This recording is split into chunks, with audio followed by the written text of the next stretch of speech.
Good morning everyone, मैं sir Vedang Upadhyay. तो आज हम पीडियाट्रिक्स में आगे बात करेंगे बर्न के बारे में। वैसे ये जो बर्न है वो टॉपिक पीडिया का भी है और एमएसएन का भी है। तो और एमएसएन में ज़्यादा पूछा जाता है एज़ कम्पेयर टू पीडिया। लेकिन हम किसी में भी हो, चाहे वो पीडिया में पूछे चाहे वो एमएसएन में पूछे, हम दोनों में यही आंसर लिख के आ सकते हैं। तो बिना किसी तरीके शुरू करते हैं। बर्न, अच्छा बर्न होता क्या है? हमारे लग गई, एक तरीके से घाव हो गया हमारे, यानी वुंड हो गया, तो यानी एक तरीके की ये भी वुंड है। तो it is a type of wound that is occur due to external agent. External agent कौन कौन से हो सकते हैं भाई? फायर भी हो सकता है, रेडिएशन भी हो सकता है, केमिकल्स भी हो सकता है ना, और हीट भी हो सकती है। ठीक है, ये सारी चीज़ें हो सकती हैं। That result into cognitive necrosis. तो कहीं ना कहीं हम जल जाते हैं, तो हमारी जो टिश्यू है, सेल है, वो जल जाती हैं, वो उनकी डेथ हो जाती है। तो क्या हो जाता है? नेक्रोसिस हो जाता है। नेक्रोसिस मतलब death of tissue. So it is a type of wound that is occur due to external agent and result into cognitive necrosis. ठीक है, नेक्स्ट हम बात करते हैं burn is a result of heat transfer from one place to another place. अच्छा हाँ, ये बात भी है भाई, यदि अपने इस जगह पे लगी है, मतलब बर्न इस जगह पे हुआ है, तो वो थोड़ा इंपैक्ट चारों तरफ भी डालता है, क्योंकि कहीं ना कहीं हीट ट्रांसफर होती है। It is the fourth most common trauma, मतलब ट्रॉमा ट्रॉमा यानी कि एक तरीके से इंजरी। इंजरी में फोर्थ मोस्ट कॉमन बर्न आता है। ठीक है, इट इज़ अ प्रिवेंटेबल, मतलब ये प्रिवेंटेबल होता है। बर्न को हम प्रिवेंट कर सकते हैं सेफ्टी मेजर लेके। ठीक है, and it is usually occur at home and work places. कहाँ होता है? घर पे होता है या फिर वर्क प्लेसेस पे होता है। वर्क प्लेसेस यानी कोई केमिकल फैक्ट्री है उसमें हो जाए। होम में क्यों? हम दिया जलाते हैं, जब आप पूजन करते हैं तब। तो कहीं मान लो जो अगरबत्ती की जो वो है लौ, उससे यदि लग जाए, किसी भी चीज़ से लग सकती है, मतलब बर्न हो सकता है हमें। अब इसको याद कैसे करें यार? ये तो है। तो एक बात आपने देखी होगी, कहीं बहुत बड़ी आग लगी है तो न्यूज़ चैनल सबसे पहले कवर करने जाते हैं उस चीज़ को। क्यों करने जाते हैं? जिससे उनकी टीआरपी बढ़े। टीआरपी पहले चल रही थी 1, अब उनकी यदि बर्न वाला मतलब 1 चल रही थी उनकी टीआरपी पहले, मान लेते हैं। ठीक है, लेकिन जब वो किसी भी ऐसे जैसे कहीं आग लगी तो उसको कवर करने जाएँगे ना, तो 4 टाइम्स उनकी टीआरपी क्या हो जाएगी? बढ़ जाएगी। तो बस यही याद रखना है। टीआरपी, टी मतलब टाइप ऑफ वुंड। ठीक है, अब थोड़ा सही है ना। आर मतलब रिजल्ट ऑफ हीट ट्रांसफर। ठीक है, और पी मतलब प्रिवेंटेबल। ठीक है, और 4 टाइम्स बढ़ गई यानी फोर्थ मोस्ट कॉमन ट्रॉमा। ठीक है, इसको 2-3 बार आप पढ़ोगे तो ऑटोमेटिकली याद हो जाएगा। अब हम डेफिनेशन के बारे में बात कर लेते हैं कि बर्न की डेफिनेशन क्या होती है, क्या कहती है हमसे। So burn is injury to skin. ठीक है, इंजरी स्किन पे इंजरी हो रही है, बर्न कहाँ होता है? स्किन पे होता है। So it is injury to skin from, किससे होता है भैया? तो हीट से होगा, रेडिएशन से होगा, या फिर केमिकल से होगा, इलेक्ट्रिसिटी से होगा। ठीक है, उसके अलावा कोई भी सोलर सोलर फ्लेयर्स हो सकते हैं, उससे हो सकता है। ठीक है, तो it is a injury to skin that is occur from heat, radiation, chemical, electricity that destroy skin and its normal functioning. ये जो एन ऐसे करके लिखा है, इसका मतलब है normal functioning. Okay, so that destroy normal functioning. कहीं ना कहीं यदि हमारे कहीं जल जाते हैं तो उस जगह की नॉर्मल फंक्शनिंग, सेंसेशन, ये सब चीज़ें लॉस हो जाती है ना, तो वो स्किन को भी डिस्ट्रॉय करती है, उसकी फंक्शनिंग को भी डिस्ट्रॉय करती है। And that result into severe dehydration and electrolyte imbalance. अच्छा, एक हम थोड़ा सा जल गए, चलो तब तक कोई दिक्कत नहीं, लेकिन यदि पूरा ही जल गया इंसान, तो इसकी एक तरीके से आउटर मोस्ट जो प्रोटेक्टिव लेयर है वो जल गई। उसकी वजह से क्या होगा? डिहाइड्रेशन के चांसेस बढ़ जाएंगे। और क्योंकि यदि जला है तो उस जगह पे एक तरीके से बोल सकते हैं कैपिलरी परमिएबिलिटी हमारी वो कम हो जाएगी। और वो कम हो गई तो उसकी वजह से जो फ्लूइड है वो बाहर की तरफ आएगा, जिसकी वजह से क्या हो सकता है? इडीमा हो सकता है, या फिर इलेक्ट्रोलाइट इम्बैलेंस भी हो सकता है। ठीक है, so it is injury to skin that results from heat, radiation, chemical, electricity that destroy normal functioning of that destroy skin and its normal functioning and result into severe dehydration and electrolyte imbalance. Okay, अभी हमने टियोलॉजी की बात की, भाई current and electricity होता है, heat waves, moist and dry heat, okay, radiation और chemical, इन सब ये सब इसके कारण है, एटियोलॉजी है। ठीक है, अब हम बात करते हैं क्लासिफिकेशन की। Yes, that is very important. तो दो बेसिस पे क्लासीफाई किया है, या तो हो सीवियरिटी, ठीक है, या फिर हो डिग्री। कि भाई दो चीज़ें होती है कि भाई कितना सीवियर है वन, तो 1 डिग्री टू तो भाई मेजर, माइनर, और उसके अलावा माइल्ड। ठीक है, इन सब चीज़ों में देख सकते हैं। और जबकि जो डिग्री के बेसिस पे देखा जाए तो 1 डिग्री, 2 डिग्री, 3 डिग्री, 4 डिग्री ऐसे होता है। तो पहले हम देखते हैं सीवियरिटी के बेसिस में। सीवियरिटी में क्या है? यदि बर्न अफेक्टेड एरिया 10% चिल्ड्रन में हो या फिर एडल्ट में 15% हो, मतलब कि कोई बच्चा है यदि वो जल गया और वो उसको जो बर्न अफेक्टेड एरिया है वो 10% ही है, मतलब कि वो जो जला है वो 10% जला है, तो हम उसको माइनर बर्न के में कैटेगराइज करेंगे। लेकिन यही यदि एडल्ट है और वो 15% भी जल गया है तो भी हम उसको माइनर में ही कैटेगराइज करेंगे। ठीक है, तो बर्न अफेक्टेड एरिया, अब ये कैसे पता चला कि भाई 10% है जला है या फिर 20% जला है? अभी हम आगे देखेंगे, हमें पता लग जाएगा उसमें। ठीक है, सो माइनर का बोलेंगे जब बर्न अफेक्टेड एरिया 10% हो चिल्ड्रन में और एडल्ट में 15% हो। मॉडरेट में मॉडरेट जो बर्न है उसको कब बोलेंगे? जब चिल्ड्रन में बर्न अफेक्टेड एरिया 10 से 20% हो और एडल्ट में कितना हो? 20 to 25%। ओके, और मेजर का बोलेंगे जब 20 से ज़्यादा चिल्ड्रन में हो जाए और 25 से ज़्यादा एडल्ट्स में हो जाए। तो क्या हो गया? बर्न अफेक्टेड एरिया, इसे हम बोलते हैं total burn surface area, TBSA। इसको हम कैलकुलेट किस किससे करते हैं? 3 मेथड होते हैं, Wallace rule of 9, L Browder formula और पाम मेथड। ठीक है, इन तीनों को भी हम मेथड ऑफ असेसमेंट में देखेंगे। ठीक है, तो इससे क्या पता लगा भाई? ये 10 से कम है चिल्ड्रन में और 15 से कम है एडल्ट में तो माइनर है। यदि 10 to 20 है चिल्ड्रन में और 15 to 25 है किसमें? एडल्ट में, तो मॉडरेट है।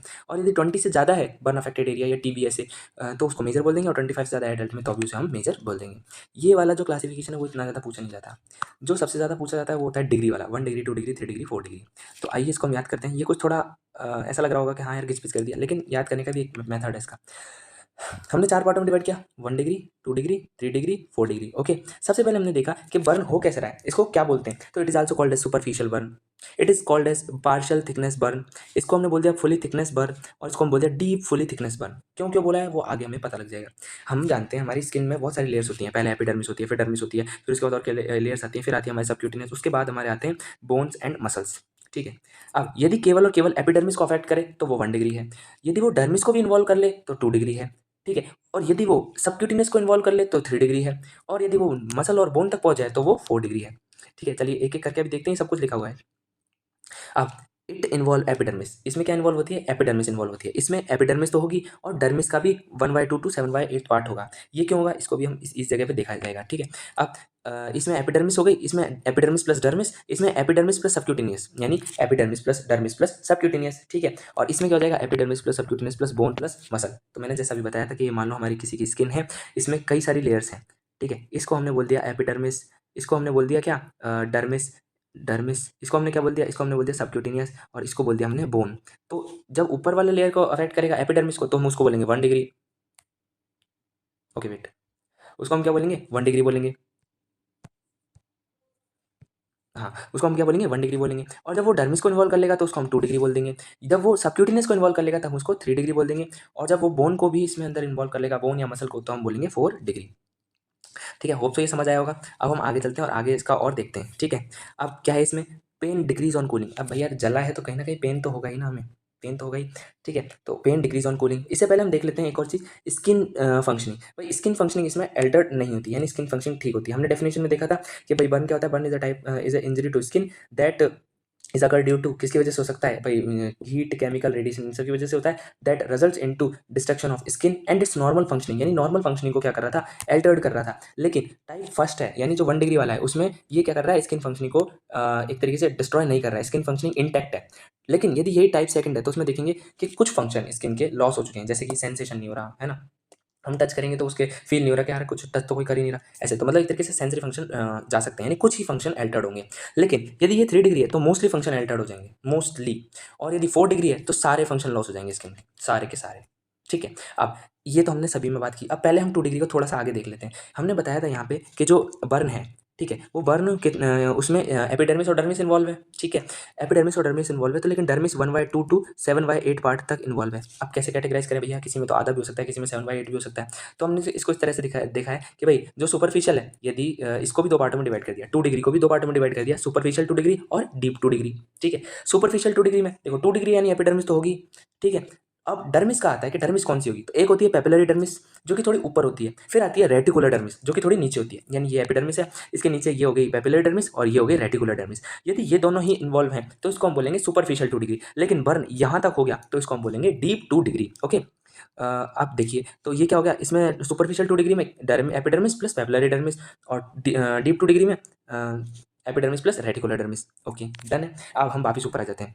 हमने ये देख लिया था, अब हम देखते हैं किसके बारे में, पेन के बारे में, कि पेन कैसा होता है। तो पेन डिक्रीज ऑन कूलिंग, भाई पेन तो होगा यार, जला है, इंजरी हुई है, मतलब वुंड है, कोई घाव में दर्द होता ही है तो पेन तो होगा, लेकिन डिक्रीज ऑन कूलिंग, यानी यदि हम इस पर कुछ ठंडा बर्फ रख देंगे तो वो एक तरीके से डिक्रीज हो जाएगा। इसमें क्या होगा, पेन प्रेजेंट होगा, इसमें पेन एब्सेंट होगा। क्यों होगा पेन एब्सेंट, हो सकता है भाई नर्व डैमेज हो जाए, क्योंकि रेटिकुलर डर्मिस वाला एरिया में आ गया ना, डर्मिस के भी नीचे वाले एरिया में, तो कहीं ना कहीं नर्व हो सकती है जो जिसको उसने डैमेज कर दिया हो। ठीक है, इसमें क्या हो जाता है, नमनेस हो जाती है, नमनेस हो जाती है, इसका मतलब कि हाँ पेन की जो एक तरीके से जो नर्व है, नर्व की एंडिंग्स है वो कहीं ना कहीं डैमेज हो गई है, इसलिए नमनेस आ रही है इसमें। ठीक है, तो नमनेस आ जाती है इसमें। इसमें क्या हो जाता है, नो पेन, पेन ही नहीं हो रहा, यानी कि नर्व ही डैमेज हो गई। पहले वाले में क्या होगा, पेन होगा, दूसरे वाले में क्या होगा, दूसरे वाले के भी ऊपर वाला यानी सुपरफिशियल 2 डिग्री में पेन होगा, दूसरे वाले के नीचे वाला यानी डीप 2 डिग्री में क्या होगा, पेन नहीं होगा, चौथे वाले में नमनेस आएगी, और पांचवें वाले में क्या होगा, पेन बिल्कुल ही नहीं होगा। क्यों नहीं होगा, क्योंकि नर्व डैमेज हो चुकी है। नमनेस क्यों आई, क्योंकि नर्व एंडिंग डैमेज हो चुकी है। ठीक है, फिर हम देखते हैं स्किन का कलर। तो स्किन का कलर कैसा हो जाएगा, अब स्किन का कलर हो जाएगा red colour, red colour skin हो जाएगी। ठीक है, इसमें कैसे कलर की होगी, तो इसमें भी रेड कलर की होगी, इसमें भी रेड कलर की होगी।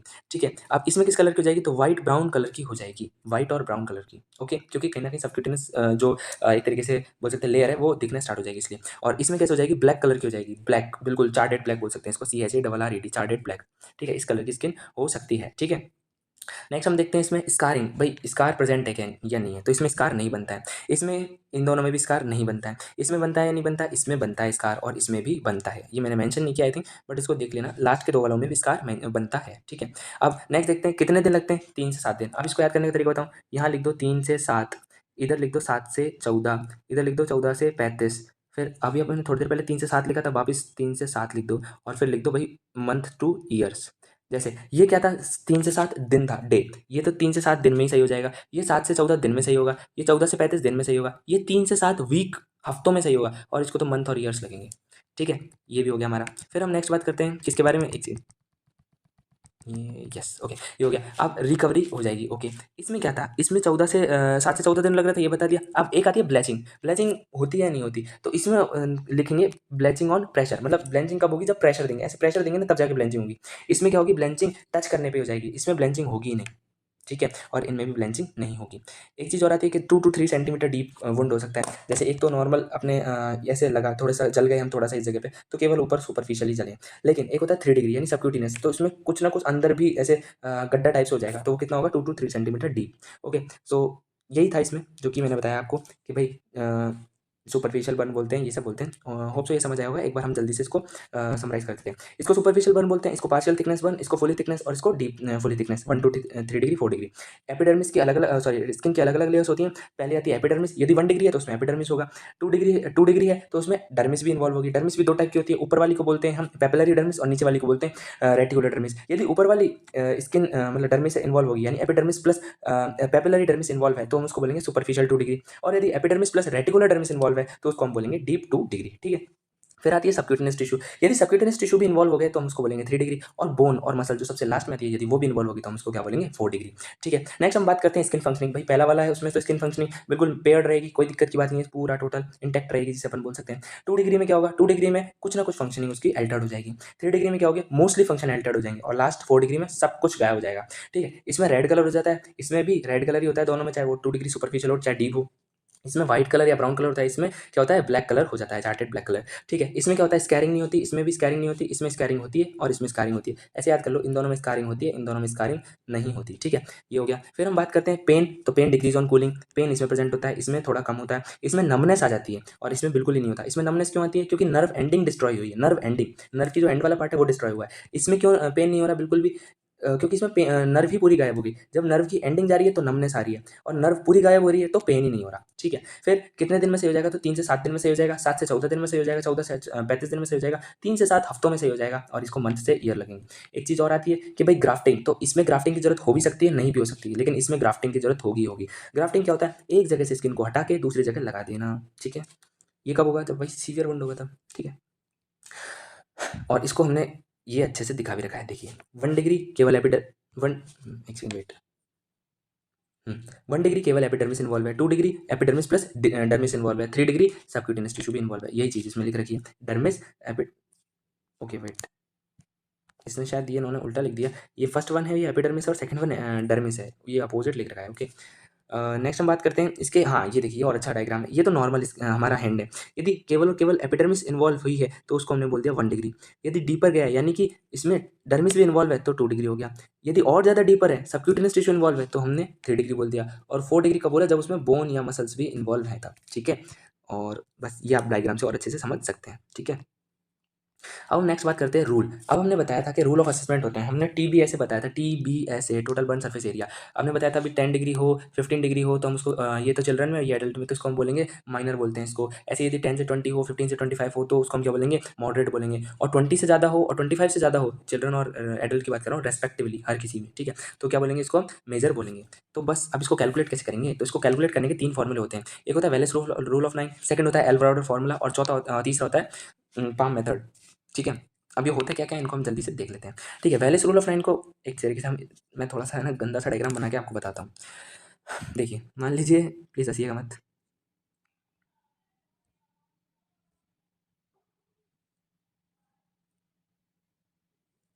ये कोई इंसान है, ठीक है, हाँ ये उसका हो गया एंटीरियर पार्ट। अब सेम पोस्टीरियर पार्ट भी होगा। ठीक है, पोस्टीरियर पार्ट कुछ कैसा होगा, वो भी कुछ इसी तरह का होगा। ठीक है, ओके, अब ये इसमें जो एंटीरियर वाला पार्ट है उसमें हम ये भी दिखाएंगे, क्योंकि उसमें एंटीरियर वाले पार्ट में जेनेटल्स भी आते हैं। तो ठीक है, अब देखिए ये हमने बात की, कहाँ गया, यस। तो ये एंटीरियर वाला पार्ट है और ये है पोस्टीरियर वाला पार्ट। तो क्या होता है, वेलेस रूल ऑफ 9 बताता है कि हमारी जो बॉडी है उसमें जो बर्न होता है वो 9 या 9 के मल्टीपल में होता है।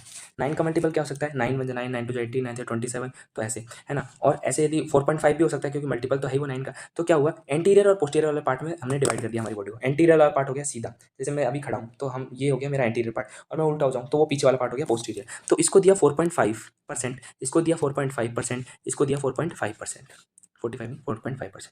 ठीक है, इसको भी दो पार्टों में डिवाइड कर दिया, इसको दे दिया 9%, इसको दे दिया 9%, इसको दे दिया 9, इसको भी दे दिया 9, और इसको दे दिया 1% जेनेटल्स को। सेम विद दिस 4.5, ठीक है, 4.5, 4.5, इसको भी दो पार्टों में डिवाइड किया, 9, 9, 9 और 9, क्योंकि पोस्टीरियरली जेनेटल्स होंगे नहीं तो उसको हमने यहाँ से कैटेगराइज कर दिया। अब कैलकुलेट कर लेते हैं भाई 100% हो रहा है या नहीं हो रहा, क्या पता कोई गड़बड़ी कर दी हो हमने। 4.5, 4.5, 9 हो गए, ठीक है, 4.5, 4.5, एक और 9 हो गए, 4.5, 4.5, एक और 9 हो गए। तो 9 वन जा 9, 9 टू जा 18, 9 थ्री जा 27, 9 फोर जा 36, 9 फाइव जा 45, 9 सिक्स जा 54, 9 सेवन जा 63, 9 एट जा 72, 9 नाइन जा 81, 9 10 जा 90 और 99। ओ 1%, 1% जेनेटल्स हो गया ना 100%। तो हमने क्या बताया, हमने यही बताया कि भाई कहाँ एंटीरियर और पोस्टीरियर पार्ट में हमने हमारी बॉडी को डिवाइड कर दिया, और उसमें कितना कितना परसेंट, यदि जैसे मान लो मेरे हेड में मेरे बर्न हो गया, मेरा केवल फेस जला है, वो भी एंटीरियर वाला पार्ट, तो मैं 4.5% जला हुआ हूँ, ठीक है, तो मेरा टीबी ऐसे कितना आएगा 4.5%। यदि मेरा पीछे ये जो पोस्टीरियर वाला पार्ट है, ये जो बाल वाला एरिया, ये भी जल गया, तो दोनों जल गए, यानी मेरा पूरा फेस ही जल गया, तो ये क्या हो गया 4.5 और 4.5, यानी टोटल 9% मेरा टीबी ऐसे आएगा। सो this is Wallace rule of 9। अब एल ब्राउडर फॉर्मूला है, उसने अलग ही बताया है। जो पीडियाट्रिक्स है जो अभी हम पढ़ रहे हैं उसमें एल ब्राउडर फॉर्मूला है, वो ज़्यादातर देखा जाता है, उसको ज़्यादा अच्छी तरीके से माना जाता है, ठीक है, और उसको हमने यस ये रहा। अभी हमने बताया था आपको थोड़ी देर पहले कि ये हो गया ये हो गया पोस्टीरियर वाला पार्ट, ये हो गया एंटीरियर वाला पार्ट। तो 4.5, 4.5, 4.5, 4.5, आई थिंक मैंने यही बताया था, तो आप इसको देख लीजिएगा, पीडीएफ है। फिर हमारे पास आता है L Browder formula. Okay wait, ये दिखेगा कैसे, एल्बर्टो फॉर्मूला में क्या हुआ, उन्होंने एज वाइज कैटेगराइज कर दिया कि भाई यदि बच्चा 0 से 1 ईयर का है, 1 to 4 ईयर का है, 5 to 9 ईयर का है, या फिर 10 to 15 ईयर का है, या फिर एडल्ट है, तो उसके अलग अलग होंगे। अब क्या उन्होंने कहा भैया हेड और लेग यही एरिया डिफरेंट होता है, बाकी सब तो सेम ही होता है। कैसे सेम होता है, तो आइए जल्दी से देख लेते हैं। यदि हेड जल गया बच्चे का, तो 19% जो इन्फेंट का हेड जला है, क्योंकि हम जानते हैं, हमने पीडीएफ में पहले पढ़ा हुआ है कि जो इन्फेंट का हेड होता है वो लार्ज होता है एज कम्पेयर टू बॉडी। तो क्या होता है, यदि उसका हेड ही उसमें हेड में बर्न हुआ है, तो उसका 19% एरिया जल गया। 1 to 4 ईयर्स का यानी टॉडलर टाइप का है, तो 17 ईयर्स का 17% एरिया टीबीएस कितना है 70% है, ठीक है, टोटल बर्न सरफेस एरिया। यदि 5 to 9 ईयर्स का है बच्चा यानी स्कूलर एज में, तो 13% है, और 10 to 15 ईयर्स का यानी एडोलसेंट है, तो उसमें क्या है, कितना परसेंट है, 10% है, ठीक है, और एडल्ट है यानी अबव 18 है तो 7% है उसका हेड, ठीक है। नेक हमारा ये वाला रीजन, ये तो सभी में 2% है, ओके। एंटीरियर ट्रंक यानी कि ये चेस्ट वाला एरिया, एंटीरियर पार्ट, ये 13 है सभी में, ओके, याद करने की जरूरत नहीं है। और ऐसे भी याद रख सकते हैं, ट्रंक आ रहा है 3rd नंबर पे तो 3 लगा दिया, अब यार ट्रंक तो बहुत बड़ा है तो 3 के आगे 1 लगा दिया, 13, ठीक है, तो ये भी याद कर सकते हैं। पोस्टीरियर ट्रंक भी सेम होगा। राइट बटक है ना, राइट बटक कितना होगा 2.5, लेफ्ट बटक भी 2.5। जेनेटल्स हमने वेलेस रूल ऑफ 9 में भी देखा था, उसमें 1% था, तो इसमें 1% है। अब इसने जो हमारा हैंड है, जो हमारे मतलब ये पूरा हाथ है, उसको 3 पार्टों में डिवाइड कर दिया। इसने कहा ये वाला पार्ट, ये जो अपने ये मान लीजिए ये हेड नहीं, ये हैंड है किसी का, ठीक है। अब देखो मुझे पता नहीं है इसने कैसे किया है, बट मैं आपको, बहुत गंदा डायग्राम बनाया यार,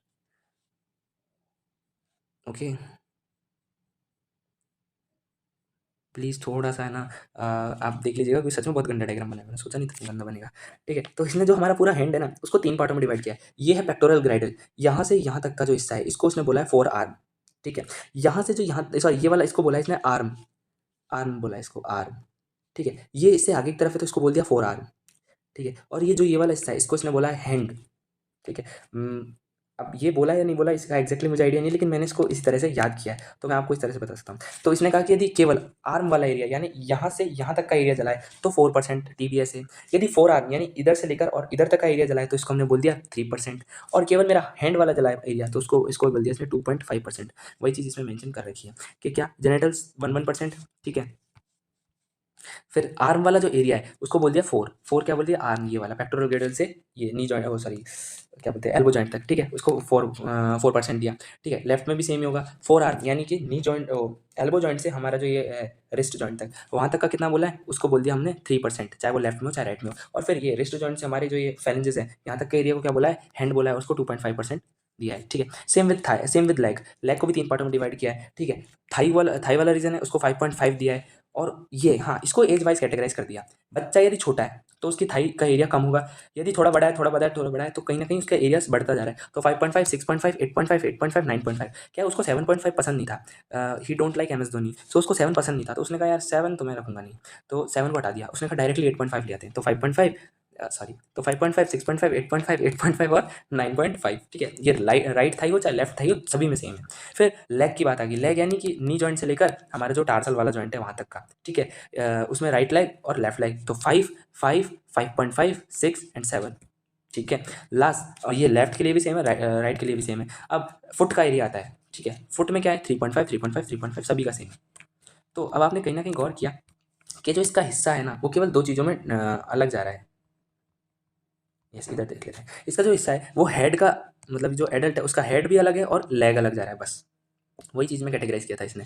इसने बोला भी अपने उसमें कि भाई जो बच्चा है उसमें हेड 19% दिया है और एडल्ट में 7% दिया है। 19% दिया था ना हेड वाले हिस्से में, और क्या नाम है एडल्ट है ये तो दिया इसने इन्फेंट में और ये दिया इसने एडल्ट में। तो कहीं ना कहीं दोनों के एक तरीके से जो DBS है वो अलग अलग बताएं। अब इसीलिए जो एल ब्राउडर फॉर्मूला है उसको बोलते हैं most accurate and most precise method of burn assessment. क्यों बोलते हैं? क्योंकि उसने एक एक एज वाइज कैटेगराइज किया है भाई, तो ऑब्वियस उसने इतनी मेहनत की इतना तो उसके लिए बोलना बनता है ना। दूसरा लेग वाला एरिया, तो लेग वाला एरिया में भी आपने देखा यार थाई 5.5 है ना, 6.5, 8.5, 8.5, 9.5, ठीक है। उसके अलावा जो हमारे नीचे वाला हिस्सा लेग वाला हिस्सा है उसको भी किया है 5, 5, 5.5, 6, 7, ठीक है ऐसे। तो उसने क्या किया, उसने बताया कि देखो एडल्ट में, सॉरी चिल्ड्रन में और एडल्ट में मैंने चेंज किया, जैसे कि 5.5, ठीक है। दूसरा भी 5.5 राइट एंड लेफ्ट लेग। उसके अलावा और क्या क्या इसने 5 एंड 5, तो 5 5 10, 5 15, 5 20, 21, तो चिल्ड्रन में 21 है लेग का एरिया। यही चीज़ यदि अपन एडल्ट में देखें तो एडल्ट में कितना था 5.5, 6.5, 8.5, 8.5 और 9.5, तो पहला हो गया 9.5।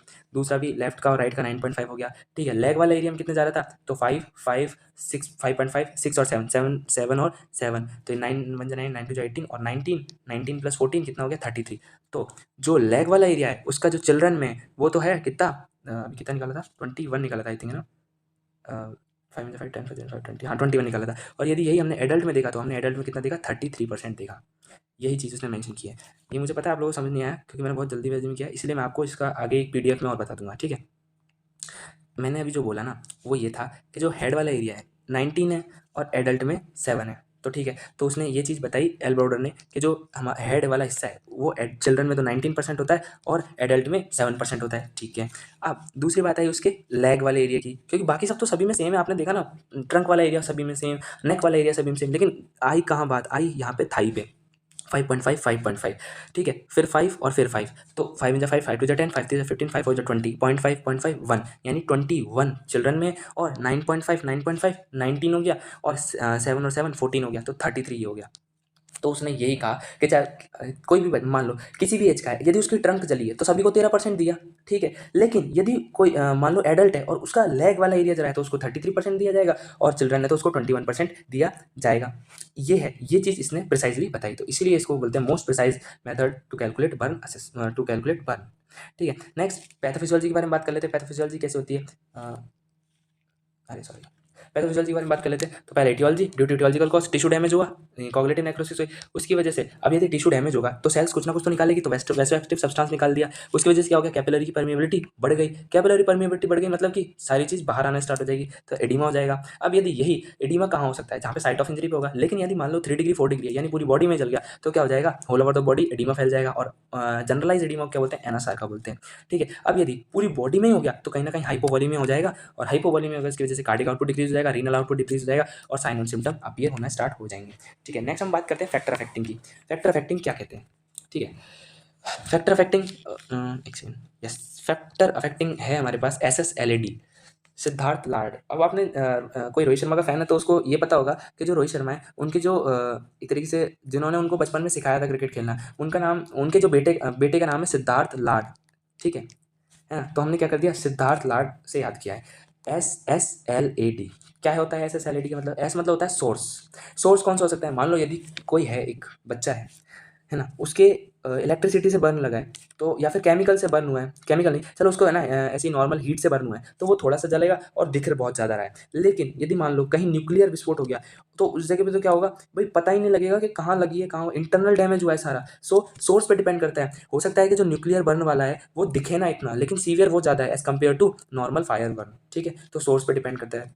दूसरा सीवीआरटी भाई अभी देख ली थी यार, 1 डिग्री सॉरी, अभी देखी थी हमने 4 डिग्री, 3 डिग्री, 2 डिग्री। सीवीआरटी तो ऐसी थी, 4 डिग्री में सबसे ज़्यादा थी और 1 डिग्री में सबसे कम थी। तीसरा होता है लोकेशन, एल मतलब लोकेशन। यदि माउथ पे बर्न हुआ है तो रेस्पिरेटरी ट्रैक इन्फेक्शन आरटीआई के जो चांसेस है वो ज़्यादा हो जाएंगे, और यदि जेनेटल्स में हुआ है तो यूटीआई के चांसेस ज़्यादा हो जाएंगे। ठीक है, ए मतलब क्या होता है एज। अब इसमें एक क्राइटेरिया सेट किया हुआ है कि जो एज है, एज एक सेकेंड, जो एज है वो यदि 5 से 59 के बीच में है, 5 से 59 के बीच में, तो ये बेस्ट एज है रिकवरी के लिए। कि भाई यदि मान लो 10 साल का बच्चा उसके बर्न हुआ है तो वो जल्दी रिकवर हो जाएगा।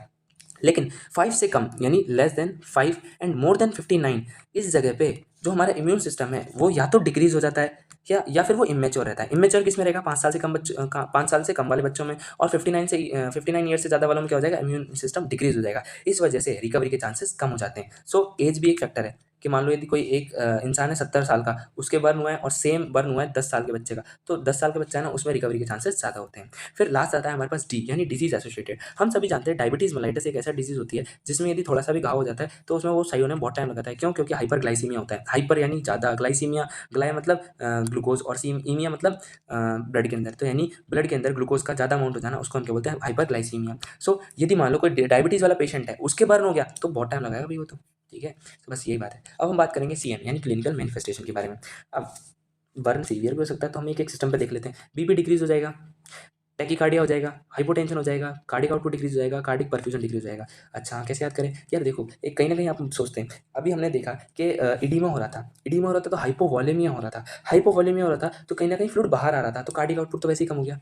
कार्डिक आउटपुट कम हो गया, कार्डिक आउटपुट कम हो गया तो कार्डिक परफ्यूजन कम हो गया, और कार्डिक परफ्यूजन कम हो गया तो बीपी तो वैसे ही कम हो जाएगा। बीपी कम हो रहा है तभी तो ये सारी चीज़ें हो रही है, और बीपी कम हो रहा है उसी को हम हाइपोटेंशन बोलते हैं। अब यदि बीपी कम हो रहा है तो हमारा जो हार्ट है वो क्या करेगा, एक तरीके से वो कहेगा कि नहीं यार बीपी कम हो रहा है, तेज काम करते हैं, तो टैकीकार्डिया हो गया। ऐसे याद रख सकते हैं। दूसरा हिमेटोलॉजिकल, हिमेटोलॉजिकल में क्या हो जाएगा, आरसीबी आरबीसी सॉरी आरबीसी का जो लेवल है वो डाउन पे चल जाएगा, थ्रोम्बोसाइटोपिनिया हो जाएगा, और क्लॉटिंग फैक्टर भी डिक्रीज हो जाएंगे क्योंकि कहीं ना कहीं जल जाएंगी वो सारी चीज़ें। ठीक है, ये डायग्राम में इसको आप देख लीजिएगा। नेक्स्ट हम बात करते हैं नेक्स्ट सिस्टम, रेस्पिरेटरी सिस्टम। अभी मैंने बोला था यदि मान लो मुंह पे बर्न हुआ है तो उसमें आरटीआई रेस्पिरेटरी ट्रैक इन्फेक्शन के चांसेस ज़्यादा होंगे। क्यों होंगे, कहीं ना कहीं यदि थोड़ा जला है तो उस जगह प्रोटेक्टिव लेयर जो हमारी स्किन है वो डैमेज हुई है, स्किन डैमेज हुई है तो बाहर से बैक्टीरिया अंदर आ सकते हैं। दूसरा भाई कैपिलरी परमेबिलिटी बढ़ गई तो इडीमा हो जाएगा, और लंग्स में इडीमा होता है उसको हम पल्मोनरी इडीमा बोल सकते हैं। ठीक है, और मान लो यदि कुछ इस जगह का ये वाला पार्ट जल गया तो सैलोइंग नहीं हो पाएगी, कहीं ना कहीं ट्रैकिया में ही चल जाएगी हमारी जो एक तरीके से सलाइवा है, तो ऑब्स्ट्रक्शन कॉज कर सकती है। तो रेस्पिरेटरी सिस्टम में क्या हो जाएगा, ऑब्स्ट्रक्शन, आरटीआई और पल्मोनरी इडीमा। यदि अपन यही बात करें गैस्ट्रिक जीआई सिस्टम की, गैस्ट्रोइंटेस्टाइनल की, तो हम कैसे याद रखेंगे। अब अच्छा कुछ भी होता है गैस्ट्रिक, तो गैस्ट्रो सिस्टम में हम लिखते हैं सबसे पहले नोजिया और वॉमिटिंग। ठीक है, तो वही लिख देंगे। अब नोजिया वॉमिटिंग होगी यानी कि सारी चीज़ें बाहर निकल रही हैं तो उसकी वजह से क्या हो जाएगा, एब्डोमिनल डिस्टेंशन हो जाएगा यानी पेट पतला हो जाएगा। अच्छा पेट पतला हो गया तो उस वजह से क्या होगा, पेरिस्टाल्सिस भी डिक्रीज हो गई, पेरिस्टाल्सिस डिक्रीज हो जाएगी तो चिपक जाएगा, ऐसे जो हमारी दोनों लेयर है ना स्टोमक की, वैसे चिपक जाएंगी, और चिपक जाएंगी तो कहीं ना कहीं वो एक दूसरे के अटैच में सॉरी मतलब उसके कॉन्टैक्ट में आई तो अल्सर होने के चांसेस बढ़ जाएंगे, तो कर्लिंग अल्सर हो जाएंगे। हिमेटेमेसिस हो सकता है, हिमेटेमेसिस क्या हो सकता है, मतलब खून के उल्टी होना, इमेसिस मतलब होता है उल्टी होना, और हिमेटा मतलब होता है ब्लड, तो यानी खून की उल्टी होना, और स्ट्रेस अल्सर भी हो सकता है। ठीक है, स्किन की बात करें तो स्किन में दो चीज़ें देखी जाती हैं, पेन और कलर। तो पेन भाई पेनलेस होगा, जो पेनफुल होगा 1 डिग्री 2 डिग्री मैंने बताया था, क्योंकि नर्व एंडिंग डैमेज हो ही नहीं रही। पेनलेस होंगे 3 डिग्री और 4 डिग्री, क्यों होंगे, क्योंकि इसमें नर्व डैमेज हो रही है।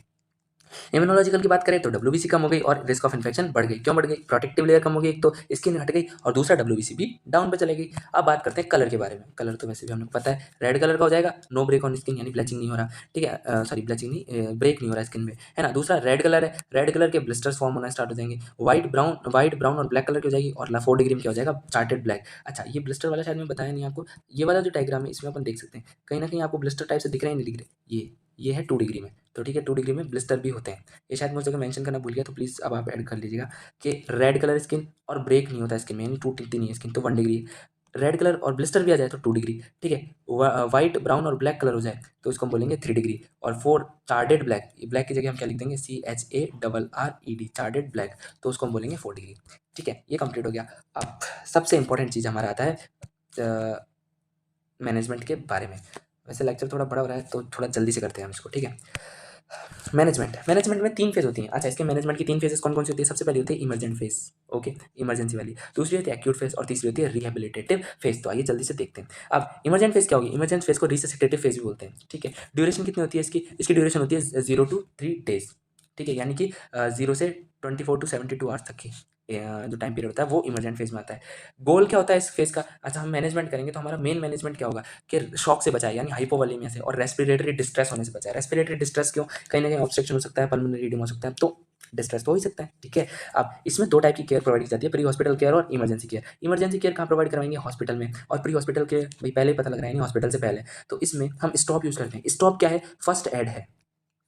अच्छा, यदि कोई पूछे बर्न का फर्स्ट एड क्या है? तो स्टॉप। अब ये स्टॉप मतलब क्या होता है? एस मतलब होता है स्ट्रिप हॉट क्लॉथ, यानी जो गर्म कपड़े उनको फाड़ दो, स्ट्रिप हॉट क्लॉथ। टी मतलब टर्न ऑन टैप वाटर, यानी कि वो मैंने अभी बताया था ना, पेन डिक्रीजेज ऑन कूलिंग, तो कूलिंग से पेन भी डिक्रीज हो सकता है, ठीक है। ओ मतलब क्या होता है? ऑर्गेनाइज मेडिकल हेल्प, 911 पे कॉल कर लो, या सॉरी 911 नहीं, 112 पे कॉल कर लो, ठीक है।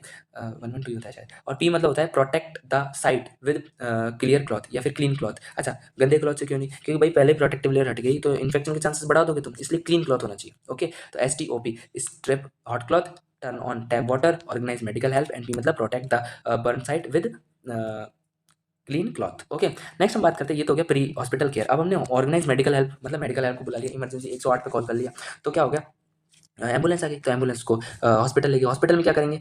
फ्लूइड रिससिटेशन करेंगे। ये कब करेंगे? जब 10% से ज़्यादा है, सॉरी, ये जब करेंगे जब 19% से ज़्यादा है। क्या ज़्यादा है? TBSA, total burn surface area, यदि 19% से ज़्यादा है तो हम फ्लूइड रिससिटेशन करते हैं। कैसे करते हैं? तो उसको हम करते हैं एक फॉर्मूला के द्वारा, जिसे हम बोलते हैं पार्कलैंड फॉर्मूला। पार्कलैंड फॉर्मूला हम अच्छे से फ्लूइड रिससिटेशन जो नेक्स्ट हमारा लेक्चर आएगा उसमें देखेंगे, ठीक है। इसका मेथड क्या होता है? इसका मेथड होता है 4 ml RL into weight of patient into TBSA। और TBSA कैसे कैलकुलेट किया? Wallace rule of 9, L Browder formula, palm method, ठीक है। अब ये तो हो गया फर्स्ट 24 आवर्स में। अब इसका जो भी चीज़ आएगी उसको हम 2 पार्टों में डिवाइड कर देंगे कि भाई पहला जो 50% है और दूसरा 50% है। पहला 50 हमने बोला कि 24 आवर्स में देना है, तो 24 आवर्स में हम कैसे देंगे? पहले 8 घंटों में 50% फ्लूइड चले जाना चाहिए।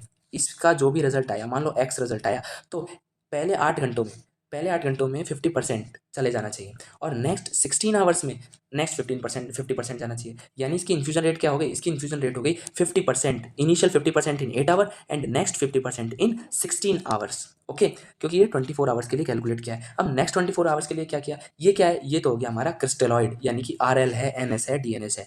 यहाँ पे हम देंगे एल्बुमिन, यानी कॉलॉइड, कॉलॉइड देंगे, ठीक है। कॉलॉइड कैसे देंगे? तो कॉलॉइड देंगे हम नेक्स्ट 24 आवर्स में 0.3 टू 0.5 ml, ये 0.5 है इस जगह, ठीक है। 0.5 ml into weight into TBSA, इसका जो भी आएगा उसको हम इन्फ्यूज़ कर देंगे, ठीक है। अब इस जगह पे हो सकता है कि पर्सन का जो वेट है वो एकदम से बढ़े, क्योंकि एल्बुमिन वेट बढ़ा देगा, कहीं ना कहीं ऑस्मोटिक बैलेंस करेगा ना, तो इसलिए हो सकता है उसका उसका वेट बढ़ जाए, ठीक है, पेशेंट का। तो कितना बढ़ सकता है? तो 6 टू 7 केजी पेशेंट का वेट बढ़ सकता है।